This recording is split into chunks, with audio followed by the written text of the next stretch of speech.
हाँ। मैं ये जानना चाहती हूँ, डायरेक्टली क्वेश्चन पर आती हूँ। हम सबकी सक्सेस देखते हैं, मोस्टली सब लोग जो भी अपनी लाइफ में काम करना चाहते हैं सब सबकी सक्सेस को फोकस करते हैं, लेकिन मेरा ऐसा मानना है कि हमें किसी की सक्सेस से ज़्यादा उसकी स्ट्रगल स्टोरी पर फोकस करना चाहिए। तो बेसिकली मैं आपकी स्ट्रगल स्टोरी जानना चाहती हूँ, क्योंकि सक्सेस तो हम आपकी जानते हैं, बट मैं आपकी स्ट्रगल स्टोरी जानना चाहती हूँ, क्योंकि मुझे लगता है कि वो हमें बहुत ज़्यादा मोटिवेशन देती है। मैंने YouTube पर बात करी है इस चीज़ के बारे में। So I have something called addictive personality disorder and it's diagnosed. मैं एक साइकोलॉजिस्ट के पास गया था। This was long back, this was in college में। आई फील कि because of the wrong friend circle, the wrong company, काफ़ी बुरी आदतें स्टार्ट हुई थी मेरी लाइफ में। But it got over when I took up fitness. तो जब फिटनेस की एंट्री हुई मेरी लाइफ में, आई kind of said no to partying, ये वो। That was the struggle phase honestly. Either या तो आई वाज क्राइंग, या तो I was very into alcohol, या तो I was doing something else that was wrong. But to come out of that was the big win. और वो हुआ honestly fitness की वजह से। जब जिमिंग स्टार्ट हुई, जब स्पोर्ट्स फिर से स्टार्ट हुए लाइफ में, it kind of pulled me out of it. पर एक बार जब आपका करियर स्टार्ट हो जाता है, आपकी वो जो भी एडिक्टिव पर्सनैलिटी डिसऑर्डर वाली एनर्जी होती है, वो पूरी की पूरी आप करियर में भी डाल सकते हो। और इसलिए मैं शायद इतनी सारी चीज़ें कर रहा हूँ, because I really enjoy and maybe I am addicted to YouTube growth या टू सी बिजनेस राइजिंग। तो आई फील कि ओवर टाइम स्पिरिचुअलिटी की वजह से, मेडिटेशन की वजह से उस पर भी थोड़ा सा कंट्रोल आ चुका है। But it's something I have to work on even today.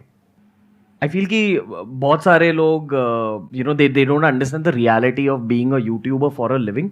I feel कि आपका केस बहुत यूनिक है, क्योंकि आप मोनेटाइज नहीं करते हो। But when you are monetizing it for a living, या आपकी यूट्यूब की इनकम आपके टीम्स की सैलरी पे कर रही है, तो numbers and all that really affects you.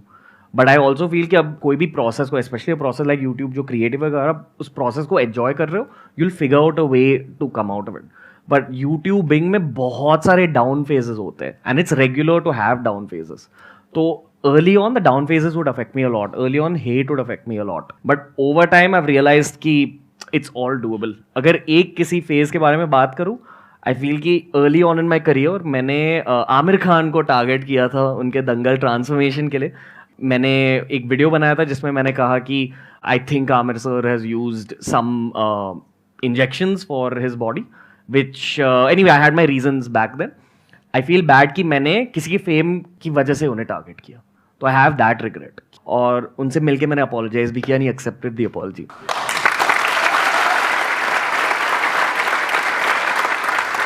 I feel कि अपोलोजाइज करना स्पेशली हमारी सोसाइटी में, लाइक मुझे इंडिया से बहुत ज़्यादा प्यार है। आई फील कि मेरा करियर भी इंडिया के लिए लाइक डेडिकेटेड है, and this should be celebrated. खुद की गलती मानना, like keeping your ego on the side, ये ज़रूरी होना चाहिए लाइफ में। इनके अंदर एक बहुत बड़ी क्वालिटी है, ये सेल्फ अवेयर है।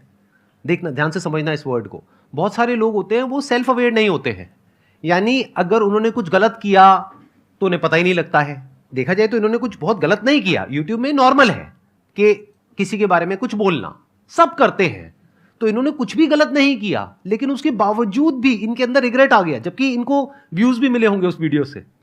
उसके बाद भी ये देख पाना कि शायद मैंने किसी के साथ में कुछ गलत किया, इसके लिए बहुत एक सेल्फ अवेयरनेस चाहिए होती है कि मैंने कहीं जाने अनजाने भी कभी किसी का दिल तो नहीं दुखा दिया।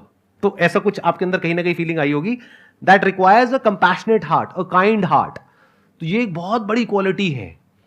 जिसके अंदर सेल्फ अवेयरनेस नहीं होती है, वो कभी ये देख ही नहीं पाता कि मैंने क्या गलत कर दिया। जैसे कुछ क्रिमिनल्स होते हैं फॉर एग्जाम्पल, तो उन्हें अगर जाकर के आप पूछोगे कि भाई आपने क्या गलत किया, उन्हें पता ही नहीं उन्होंने क्या गलत किया, उन्हें पता तक नहीं है।